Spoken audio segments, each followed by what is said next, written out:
966. Talking about the solution. It's a little bit of a mashup, so bear with me, please. But the starting point has to be that since its launch a year ago, the 966 has repeatedly stated that the U.S. Saudi relationship urgently needs updating and reimagining in order to better reflect the changing global and domestic priorities of Saudi Arabia. How many times have we said updated or reactive or outdated?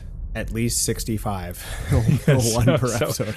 And I feel like, maybe inaccurately, but I feel like we've been on this island largely alone for some time. So anyway, interestingly enough, it seems like the island has a few more people since the October 5th OPEC Plus decision to cut oil production quotas by 2 million barrels per day. As we know, there was a tremendous blowback from American interest, particularly members of Congress, many in the media, some in, a bit from the Biden administration. And then came a trickle of commentary from the policy community here that actually took a closer look at why Saudi Arabia would take this action and then support it by OPEC Plus. And some of these were pretty good. Some of these were thoughtful contributions. A lot of the reactions post October 5th were, bombastic and really not connected in reality and sort of angered, but there are some good ones, and I want to share a couple. I'm going to share a quote each from two of them. And the first is in an article in Foreign Affairs entitled How Saudi Arabia Sees the World by Karen Young. Karen Young does a lot of good analysis on the kingdom. Quote, MBS doesn't envision his country as a second-tier player in a bifurcated international system akin to the one that existed during the Cold War. He sees the emerging geopolitical order as malleable, made up of a set of interlocking parts, and he believes Riyadh has the right to work with a shifting constellation of partners to move markets and shape political outcomes. He believes that Saudi Arabia will have to vigorously protect its own economy as the world's energy and oil demands fluctuate. But if that succeeds, no one can stop it from carving an independent path and pioneering a different kind of economic development. In Riyadh's view, the future belongs to emerging markets, which account for 49% of overall global GDP, unquote. So the second quote that I'm sharing, writing for the Arab Gulf States Institute in Washington, Kristen Dewan Smith notes that, quote, underlying the new Saudi foreign policy direction is this new Saudi nationalism. This derives from many sources: the shift from Islamic legitimacy to a nationalist appeal, the need to popularly engage and employ a young Saudi population, and the ambition of the young Saudi leader. The quote, Saudi first approach is unmistakable in op-eds and on social media, and it colors Saudi policies such as the OPEC Plus production cut decision. Saudi Energy Minister Prince Abdulaziz drew sustained applause at the Future Investment Initiative by dismissing the United States expectation of support with the sharp retort, quote, I keep listening. Are you with us or against us?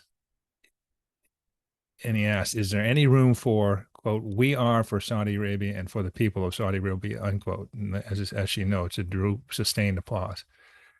And finally, I want to look back at, I think it's worthwhile to look at what Princess Rima bint Bandar Al Saud, the top Saudi diplomat to the United States, has she's practically been pleading with the U.S. leadership and American media to update its perceptions of the kingdom and to imagine an entirely different, less narrowly defined partnership. In a June, this is last June, so what is that, 5 months ago, article for Politico this year, she wrote, quote, long gone are the days when the U.S.-Saudi relationship could be defined by the outdated and reductionist, quote, oil for security paradigm. The world has changed and existential dangers facing us all, including food and energy security and climate change, cannot be resolved without an effective U.S.-Saudi alliance. The Saudi Arabia of today is barely recognizable from how it once looked, even just 5 years ago. Today, we are not just a global leader in energy, but also in investment and sustainable development. And this is all from that Politico article. We must offer the people of this region greater hope for the future, and that is why our reimagined partnership encompasses cooperation from emerging technologies to joint space exploration. Given Saudi Arabia's status as the cradle of Islam, the reverberations will be felt from Nigeria to Afghanistan. And finally, last quote. Thanks for bearing with me. In an October 25th interview with CNN, she's said, quote, I hear a lot of people talk about reforming or reviewing the relationship with the kingdom, and I think actually that is a positive thing. We are a young population and we have a young leadership. We have an aspiration and a goal to engage with the world in a way we never did before. This kingdom is not the kingdom it was 5 years ago. It is not the kingdom it was 10 years ago. Every piece of analysis that existed is no longer relevant, unquote. So, Lucian, as I mentioned, a bit of a mashup. I will say, though, the OPEC Plus decision and the ensuing fallout has actually prompted some closer analysis of what might drive Saudi Arabia's current decision making, both domestic and foreign. So anyway, and I really think it's important to sort of just stop and listen to what Princess Rima and others are saying. As she said in the CNN interview, this is from the horse's mouth. She's reflecting the opinions, the feelings, the approach of Saudi leadership. Yeah, Richard, that's a really good one. It's really hard to sort of wrap our heads around the changing relationship, you and me, because we're so heavily involved in what's going on every single day with our newsletter, and this is what we do, and now what we talk about, and we're so into it, and so it's really hard to sort of think about the relationship outside of our little focus here. And it's not a little focus, it's just we're right in the middle of the sun and there's a whole solar system around us. And part of the problem is that, in my opinion, I think Americans don't think about other countries unless they have to think about other countries. And for Saudi Arabia, a lot of times they're thinking about Saudi Arabia because of the topic du jour, which is not always favorable for Saudi Arabia. But anyway, Richard, to your point, Princess Rima, one of the most impressive public speakers I've ever seen in my life, and her poise is just so hard to match. We've seen her give speeches in person. We've listened to her hits in the media, every single one, recently on CNN, which pretty much went viral for everybody that I follow on social media. Everyone was just like, wow, this is really incredible and impressive, and resharing it.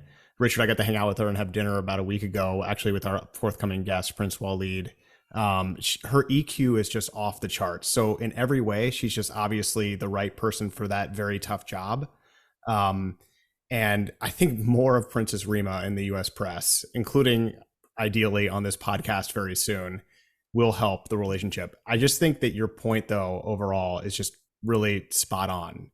The relationship needs to experience a reset and an updating, and it doesn't have to be just purely on American terms. And we set the tone and we set the syllabus, and Saudis just follow along. I think that's going to change. And if I were to give advice to Saudis, and I was just there for the FII, and the sort of the vibe on the ground was, well, yeah, there's this tussle between the G to G side of things, but the U.S. and Saudi Arabia will always be friends. I mean, I kept hearing that over and over. Yeah, well, we're going to get through this. I mean, there were 7,000, delegates and speakers, and mostly in the business community and the person-to-person level.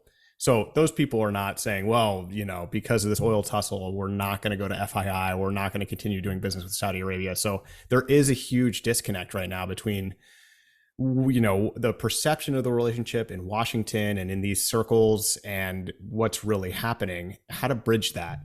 I just think that was a really good one, Richard. It was a really great point.